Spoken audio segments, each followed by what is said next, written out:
Hey, what's up guys, it's Mike here. Today is August 15, 2019. I've had the OBSBot for about a good week or week and a half now, and I just want to say, just real off the bat, this is a very, very impressive automatic AI camera that has fantastic tracking skills. There are some issues that I'm going to talk about later on in a video, but I just want to say that this is one of the devices that surprisingly at the price point, which is just between $500 and $600, makes sense to a lot of people, particularly if you are your own camera person, meaning you don't have anybody to help you shoot stuff, because the tracking is top-notch. It's easily better than anything else that I have ever seen or tried in its price range for its purposes without having to put on an external tracker. And those devices cost quite a bit more and have a lot of other limitations. Now, that's the good part. Now I'm going to talk about some issues that I've had. So the next few sections will talk about some issues with having something so advanced and far ahead of its time. There's some beta software issues that I've had to deal with that I at first thought that was a defect of the OBSBot, and I'm still not sure. So this is my second OBSBot unit, and I sent the first one back in because of issues with audio synchronization, even though I installed the latest firmware. Right now, this is being recorded on the absolute latest firmware as of August 15th. They're going to be adding a lot of other features to it, so I'm really in it for the long haul, and I suggest that before, I don't even know if the price is going to remain this low because it's pretty darn amazing, but I suggest that if you are interested at all in a 4K camera that can automatically track people and pets and perhaps in the future objects with a speed and precision that is unlike anything else in this price range, you should pick one up right now. Okay, now on with some of the bad things that I have seen with the OBSBot. And this was recorded about a week ago. Hey, what's happening guys? Mike Moo here. Today I'm going to do a first impressions review of the OBSBot Tail. There are some really great high points and some low points. So one of the low points, I'm going to start out with that first right now, is that the audio synchronization and audio quality have proven to be very challenging, very difficult to deal with. And just after recording just a couple of minutes, the audio sync became extremely out of sync yesterday. Just doing a practice run, watering the yard and the garden.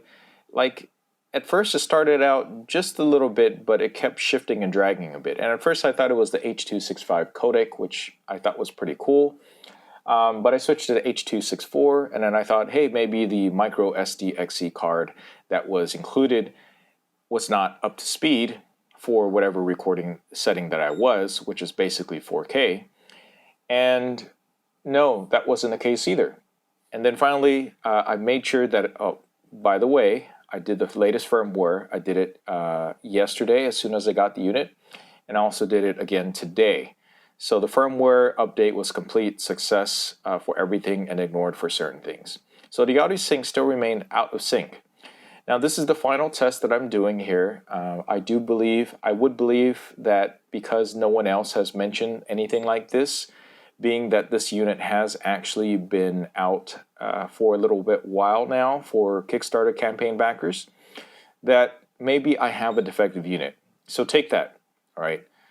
Make sure when you get the unit, make sure you record for several minutes at a time and find out whether or not you have a problem.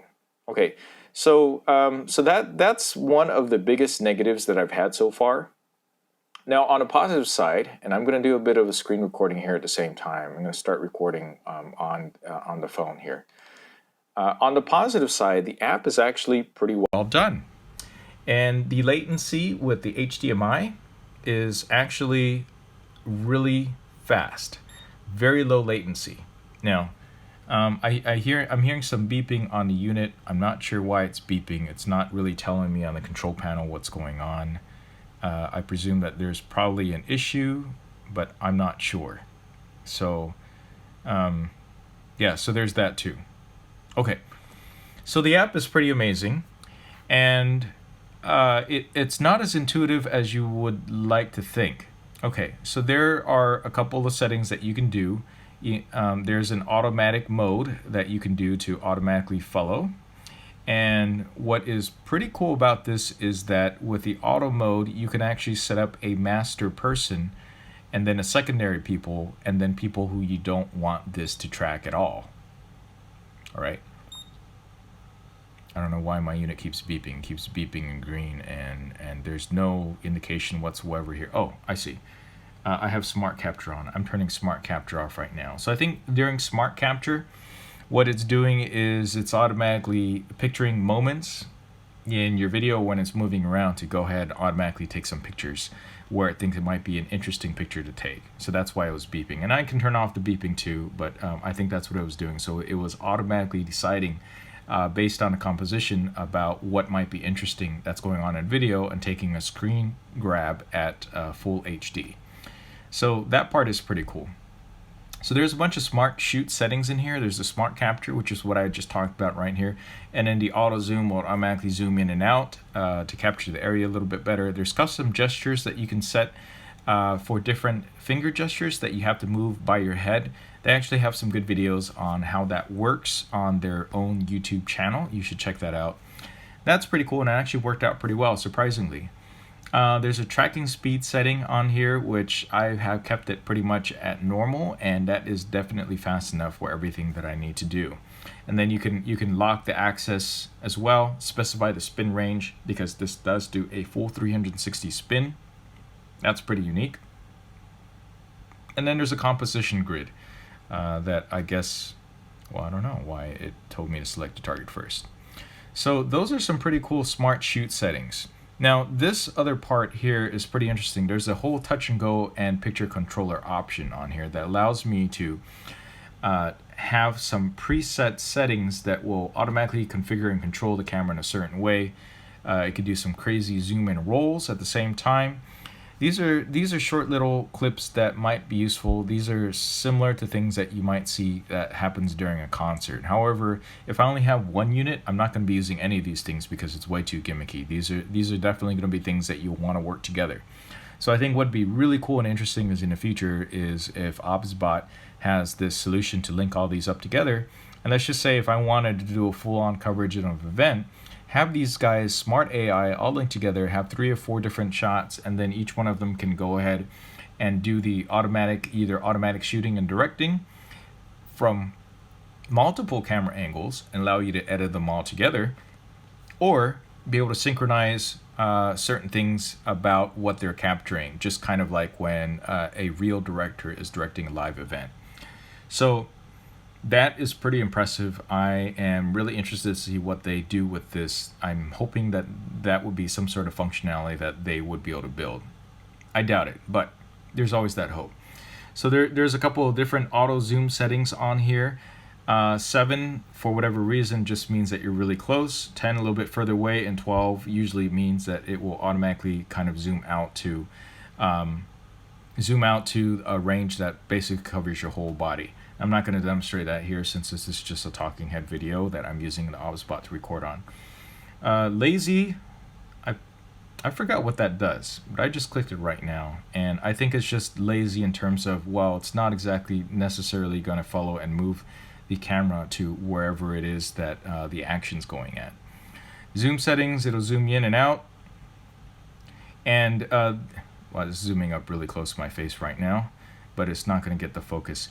Basically, you touch it and it automatically adjusts the zoom in and out all the way until you stop. So that's kind of what it does. The roll will spin, of course, the camera around. Yeah, that's definitely something that's not something you're gonna use a regular basis. There's a zoom and roll, the same function, and a crazy just does some sort of action that is probably gonna make you sick. Okay. And then there's the picture controller, which allows you to control the, like a PTZ, up, down, left, right. It's not one of those things where you hold down to do it though. You press it and it's just a toggle switch. And you can't do multiple axes at the same time. So it's just one up, down, left, right. And then zoom in, zoom out. So you can control that. And then go back to original setting. But I'm just going to zoom in right there. And, you know, it's pretty useful.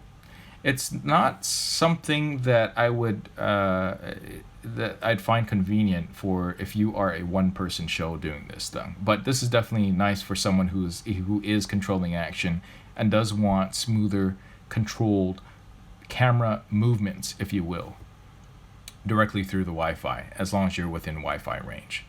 So I thought that was really cool. That's not something that is really great on other competing systems at all. And definitely nothing as good as the AI Smart Capture, which will automatically track a person or pet all over the place.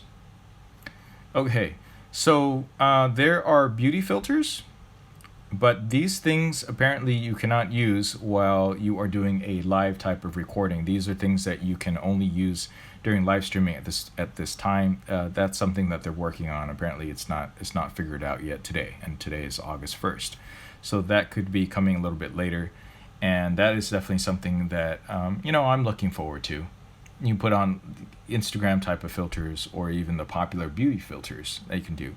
But you can do these in live stream. You just can't do it and record at the same time for whatever reason.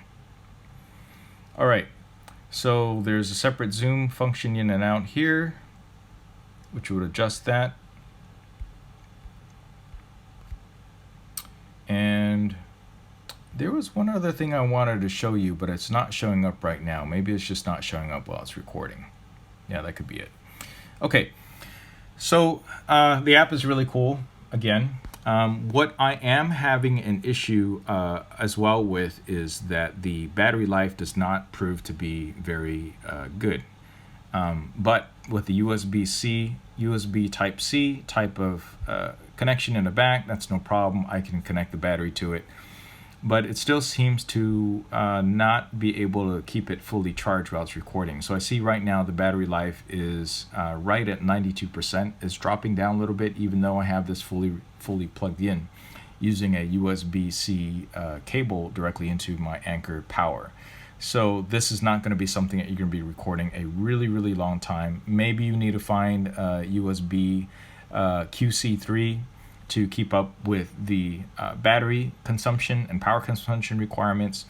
However, again, this is a really new product. There's a good chance that mine might be defective, which is why I'm sending it back to Amazon right now to get a replacement. Okay, so those are my first impressions. Overall, I think it's a really great tool as long as they fix the issue with the audio synchronization issue. And what I'm really looking forward to, and they're going to have an announcement on August 2nd, is how this integrates with maybe OBS Studio or live streaming or switching. Those things I have not tried out yet, mostly because I'm having these audio issues. But also how we can potentially use the USB-C port in there. There's two USB-C ports on there. One says it's for data, and the other one says it's for power. Now, I was thinking, well, if we have a USB-C data port on there, what can you attach on there? And, there's a lot of things that I'm hoping will come of that. One of them will be an HDMI output that this thing can go ahead and do, so I can connect it right up to my Sling Studio, which is what I use for a lot of my live recordings. And then this would give me a full-on PTZ unit at an exceptional price. So at this price right now, I posted there's a deal on it. 10% off the price is $589 minus 10% brings it down to about $510, $520, something like that. And that does represent a really great deal. Just make sure you get a good unit. And keep in mind that you want to purchase from someplace that is sold or fulfilled by Amazon, so that if you do have an issue, they take care of it right away. Okay, so that's it for my first impressions. I hope this was useful to you. And there are a few other YouTubers, surprisingly, did a really great job of talking about this unit, OBSBot. But obviously, because they were using really new prototype units when they got these glitches, and they also received the items for free, they probably didn't talk about some of the glitches, which should be fixed by OBSBot, sorry, not OBS Studio. So these are some of the issues that I'm still facing right now, which is why this is going back. Now, if or when I get a replacement, I'm still thinking about it. I'm still going to wait and see whether or not other people are having the same issues.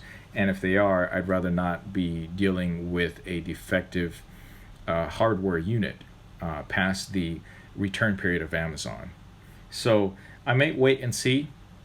I won't, and see if other people are experiencing similar issues to what I'm having, including relatively poor battery life and also the issue with the audio synchronization before I jump in and get another one, or make sure I get the proper revision hardware that makes it up and running with everything that I need it and want it to do. Okay, so this is really for me. I think this is otherwise a really great product. There's nothing out there on the market at this price range right now that has the AI tracking capabilities and some of these studio features. So I'm going to finish this video off with a crazy touch and go setting, so you'll see exactly what that does. Wait, is it going to do it? I just pressed the crazy. No, the crazy didn't do it. But the zoom and go. So for me to go ahead and stop this recording, please give this a like and subscribe for more. And I am going to, whoa, this is just zooming in way too much here. And now it's rolling. Okay, so obviously these are really fun effects, not something that I'm going to be using right away. Anyways, please give this a like, subscribe for more. Let me know what you think down below. And with that, I'm going to use the hand gesture to go ahead and stop the recording.